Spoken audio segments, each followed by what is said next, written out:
Puji nama Tuhan, saudara-saudari, pada kesempatan hari ini kita dapat beribadah FK mingguan. Mari kita siapkan hati kita, roh jiwa tubuh kita, pikiran kita, hati kita untuk mendengar kebenaran firman Tuhan. Biarlah benih firman Tuhan tertanam dalam lubuk hati kita, berakar, bertumbuh, dan berbuah lebat untuk hormat kemuliaan Tuhan. Baik, pada kesempatan hari ini kita akan membaca kebenaran firman Tuhan dalam kitab Yakobus pasal yang kedua, ayat yang ke-1 sampai dengan ayat yang ke-13.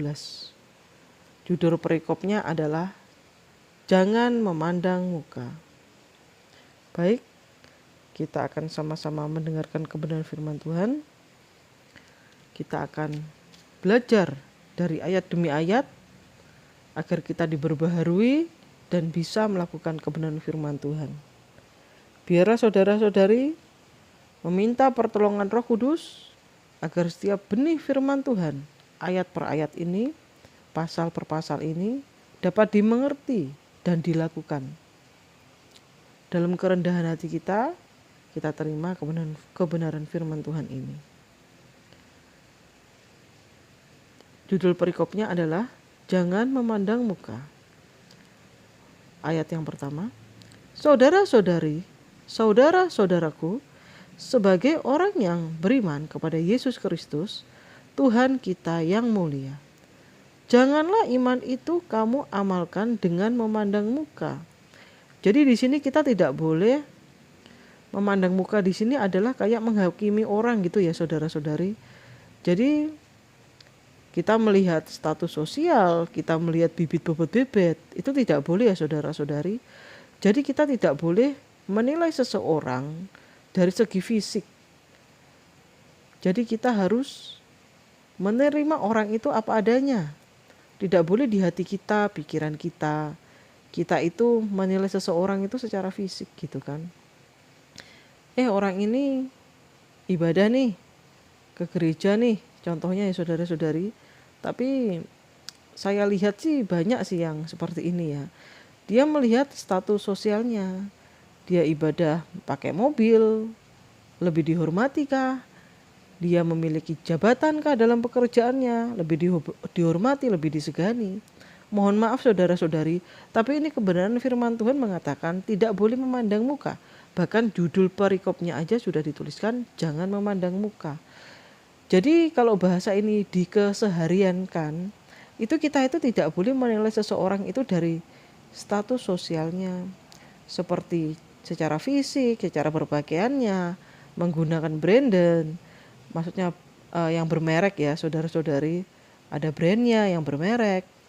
Udah gitu dia memiliki suatu jabatan, lebih dihormati seperti itu ya, terus disegani gitu ya.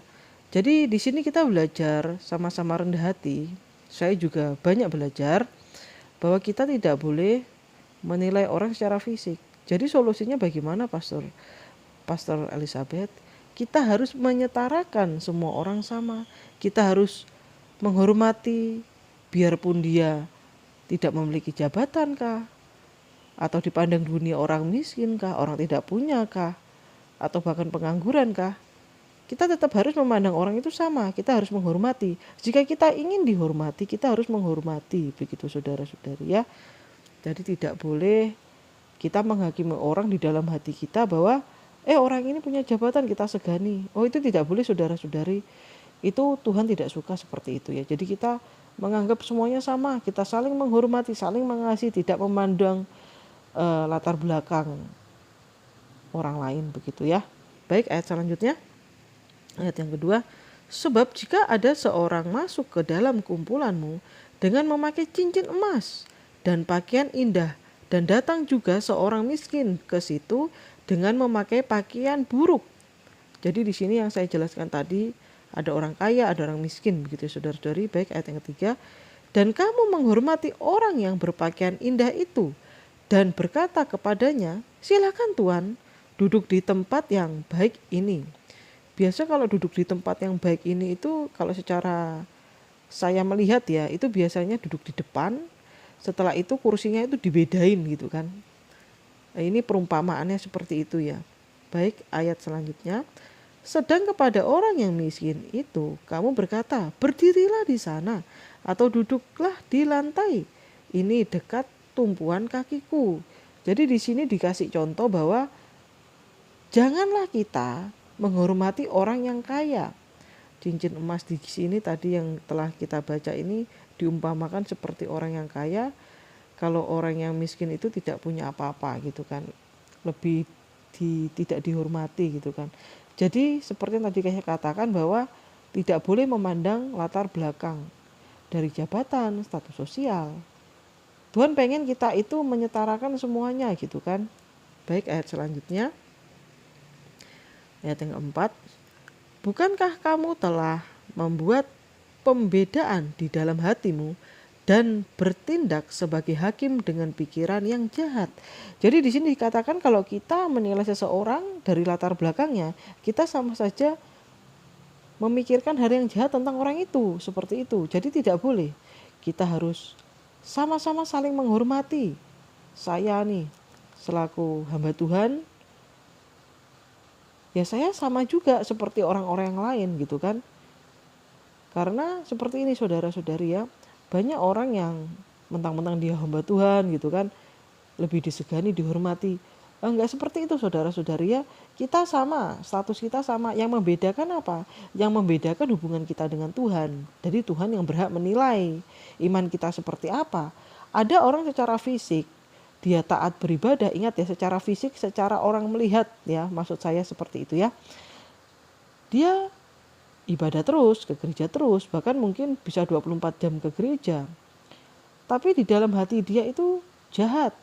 Dia memanfaatkan, contohnya nih, memanfaatkan khotbah dia, ceramah dia untuk keuntungan dia sendiri, untuk menghasilkan uang, misalnya seperti itu. Jadi di sini dikatakan bahwa kita semua itu di hadapan Tuhan sama. Jabatankah, status apapunkah, semua sama. Jadi kita tidak boleh memiliki hati yang menghakimi orang dengan latar belakang orang. Mengerti ya saudara-saudari ya?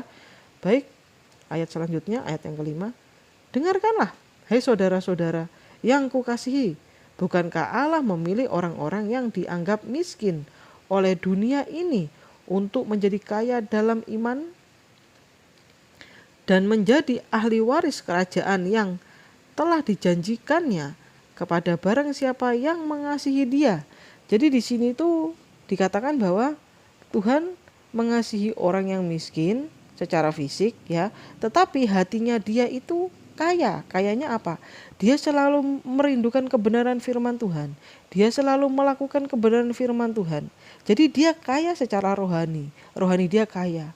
Walaupun secara fisik dia tidak mempunyai jabatan, tapi dia mempunyai hati yang takut akan Tuhan. Jadi di sini Tuhan akan memberikan waris kerajaan yang telah dijanjikannya kepada barang siapa yang mengasihi dia. Akan diberikan kerajaan surga, akan diberikan rumah di dalam kerajaan surga, seperti itu saudara-saudari ya. Jadi kita jangan mengejar hal-hal yang terlalu duniawi. Kita harus mengejar hal-hal yang rohani. Melakukan kebenaran firman Tuhan, giat-giat melakukan kebenaran firman Tuhan. Apalagi di era sekarang ini ya, di era akhir zaman ini ya, banyak kesusahan, banyak orang yang meninggalkan Tuhan. Tetapi biarlah kita memiliki hati yang takut akan Tuhan, hati yang mempunyai kerinduan kepada Tuhan, dan kita gencar melakukan kebenaran firman Tuhan, saling mengasihi, saling mengampuni ya saudara-saudari, dan melakukan kebenaran firman Tuhan itu sendiri. Baik, ayat yang selanjutnya, ayat yang ke-6, tetapi kamu telah menghinakan orang-orang miskin. Jadi banyak orang yang memandang muka itu dengan cara dia miskin nih, dia kiri nih ya, mohon maaf seperti itu ya yang dikatakannya.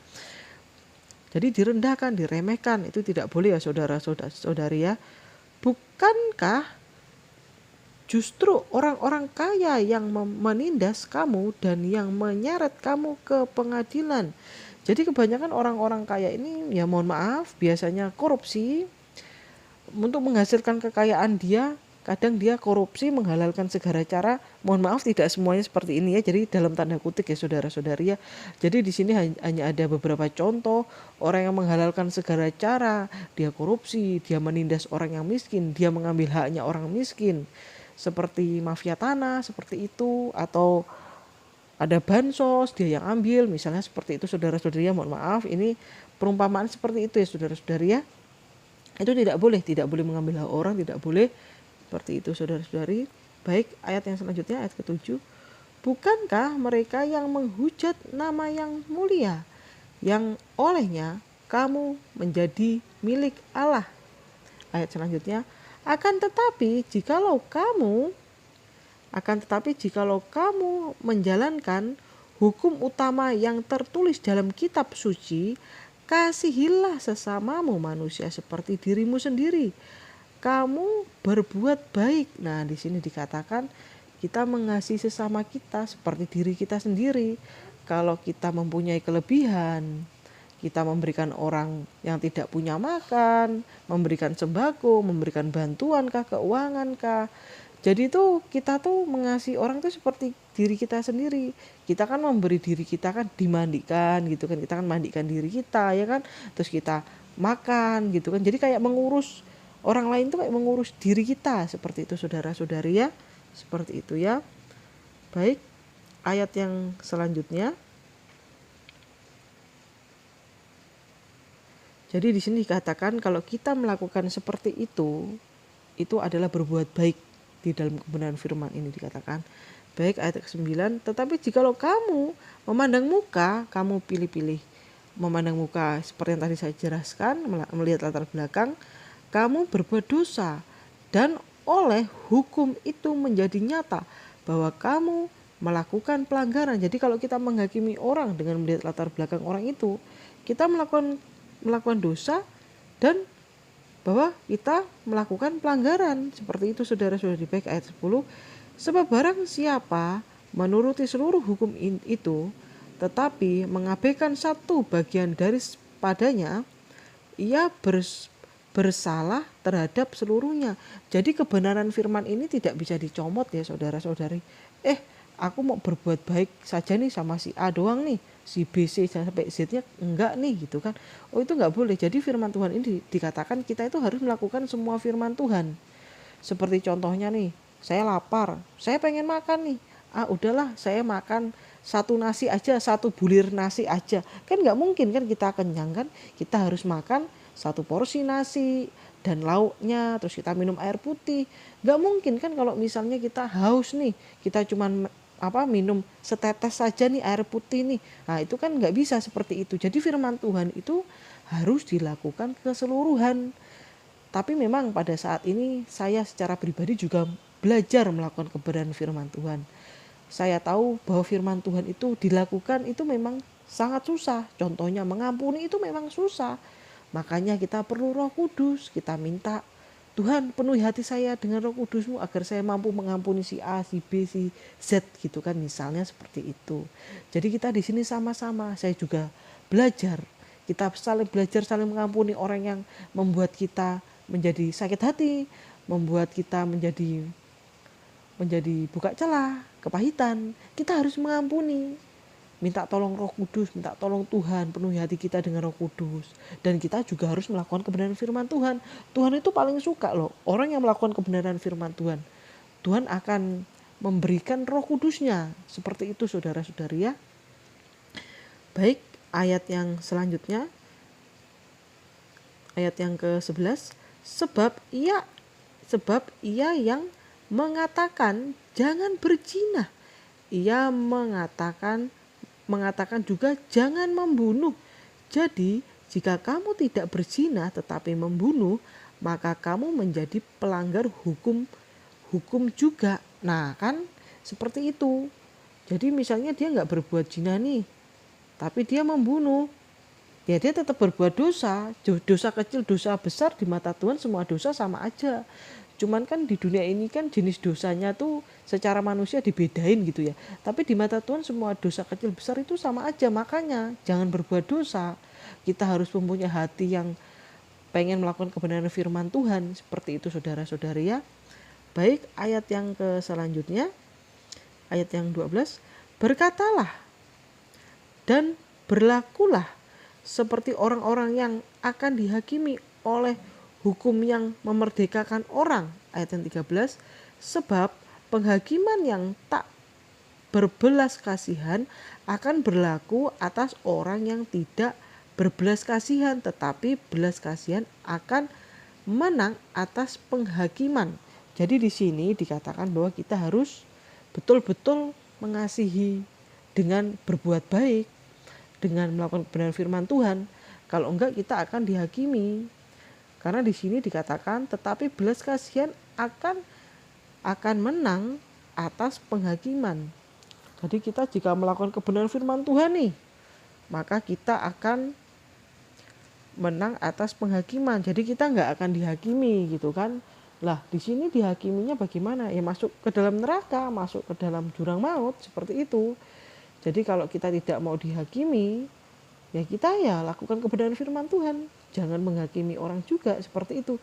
Jadi poinnya itu seperti ini ya saudara-saudari, penekanannya adalah jika saudara-saudari mau dihormati, dikasihi, saudara-saudari juga harus mau mengasihi, menghormati. Tetapi jikalau kita sudah mengasihi orang itu, menghormati orang itu, tetapi orang itu malah membalaskan hal yang buruk, misalnya nih kita mengasihi orang ini malah berbuat jahat pada kita, ya udah biarin aja, kita terus aja berbuat jahat. Apapun yang terjadi, jangan mengubah berbuat baik kita, cinta kita kepada Tuhan. Jangan karena keadaan kita jadi berubah. Jangan saudara-saudari ya. Ingat, akhir zaman akan segera datang. Kita tidak tahu kapan kita akan meninggal, kapan kita akan menghadap Tuhan. Makanya kita harus berjaga-jaga terus. Tuhan itu datang itu tiba-tiba saudara-saudari. Enggak ibaratnya kula nuwun, permisi, itu enggak.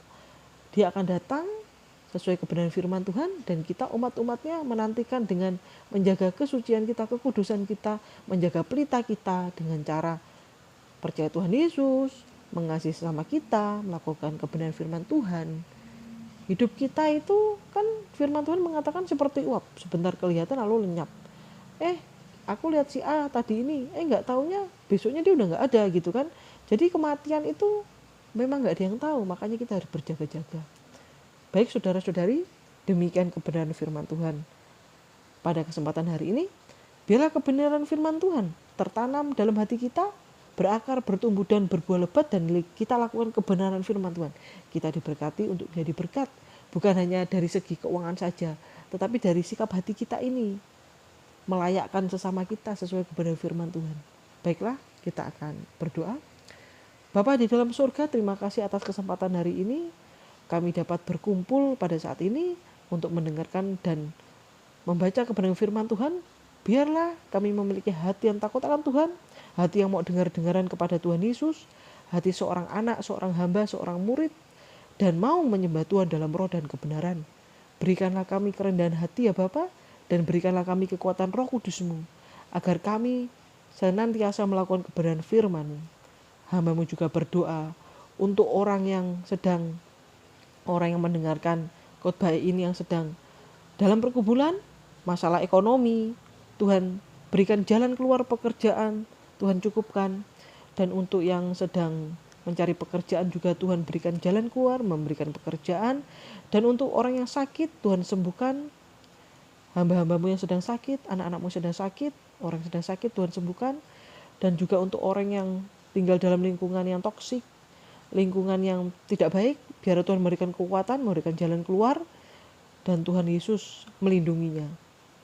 Dan juga untuk orang yang dalam depresi, stres, kesedihan, Tuhan tolong berikan kekuatan, jalan keluar, agar mereka mengerti akan kebenaran firman Tuhan dan harapan kepada Tuhan Yesus Kristus.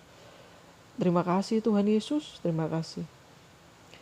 Baiklah, saudara-saudari, kita terima berkat dari Tuhan. Kasih karunia Allah Bapa kita menyertai kita sekalian hari ini sampai selamanya. Tuhan Yesus akan memberikan kasih-Nya kepada kita yang merindukan akan kebenaran firman Tuhan dan mau belajar melakukan kebenaran firman Tuhan. Kasih karunia dari Tuhan Yesus Kristus akan selalu menyertai kita sampai pada akhir zaman. Terima kasih Tuhan Yesus. Di dalam nama Tuhan Yesus Kristus kami berdoa dan mengucap syukur. Haleluya, puji Tuhan, amin. Baiklah saudara-saudari, terima kasih. Tuhan Yesus memberkati kita semua.